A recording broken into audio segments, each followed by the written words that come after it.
Steve, next week's going to be a huge game against New Zealand at Eden Park, and you won't have played for 2 weeks. Does that put you guys at a bit of a disadvantage? No, I don't think so. I think we'll be fine. We've been playing a lot of cricket, so a day off's probably not the worst thing.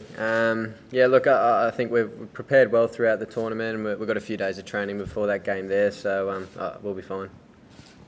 Steve, did you see any of the New Zealand-England game yesterday, and how dangerous an opposition are they going to be? Yeah, saw little bits and pieces. I thought they bowled really well, the New Zealanders. The ball swung round for most of the innings. I don't think England played all that well at the same time. But look, yeah, they're a tough opposition. They're playing some very good cricket in their own backyard. So we're going to be at the top of our game to beat them. Steve, given this being a washout and already having a week between games, it's going to be basically 2 weeks between for you guys. Do you think you'll do something? You'll train a bit differently in New Zealand? Maybe even try a scratch match or something to get a bit of time in the middle? I'm not too sure, to be honest. I guess that's up to the coaching staff and Michael. But look, I think we've played a lot of cricket recently. We're in a good place, and we've got a few days of preparation there in New Zealand before the game next Saturday. So plenty of time. We'll see what the coaching staff has for us when we get over there. On the same theme, Steve, you guys probably haven't played a lot of cricket in New Zealand of late. Are they conditions that take a bit of getting used to from your experience, or are they not dissimilar to Australia?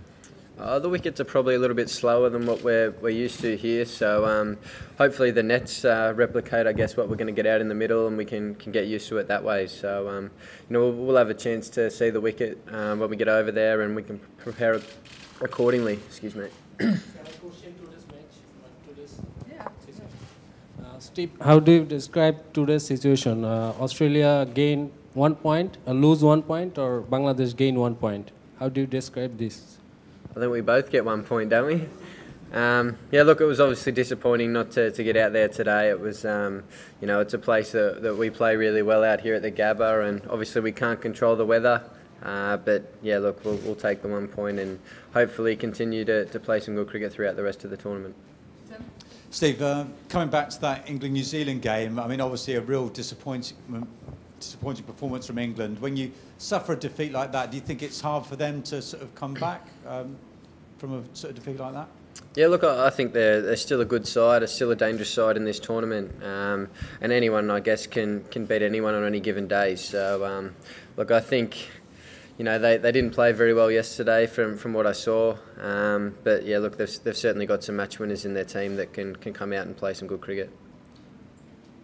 Well, Steve, do you think that there must be some reserve day for each and every game in this World Cup? Sorry? There must be some reserve day for each and every match in this World Cup? I'm not too sure, I guess that's up to the ICC and the scheduling and that sort of thing. So, look, it was obviously disappointing not to get out there today, but, there's still a lot of cricket to play in this tournament, and hopefully we can continue to win every game that we play. Steve, Shane Warne's had a bit to say today about Darren Lehmann and his coaching style, and his opinion is that maybe he's sort of overplaying his role as coach. Just wanted to ask you about that MCG test with the declaration. Was that decision made exclusively by you, and were you the one that called that declaration? Yeah, I was, yeah.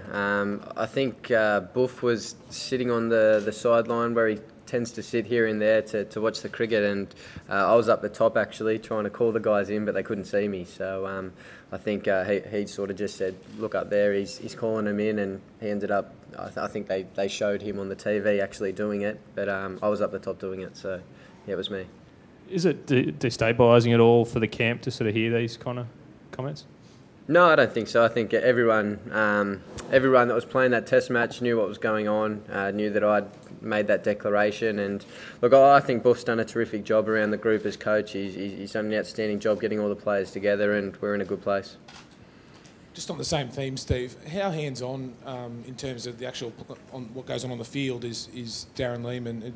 For instance, does he pass notes out to the captain who's on the field, etc., or is it exclusively up to the captain what happens out there? Yeah, it's exclusively up to the captain what happens out there. You know, your breaks in play and stuff throughout Test matches and all that kind of thing. He comes and gives a bit of you know, what he thinks we can sort of do in the next session and that kind of thing. But you know, the captain's the one that runs the ship.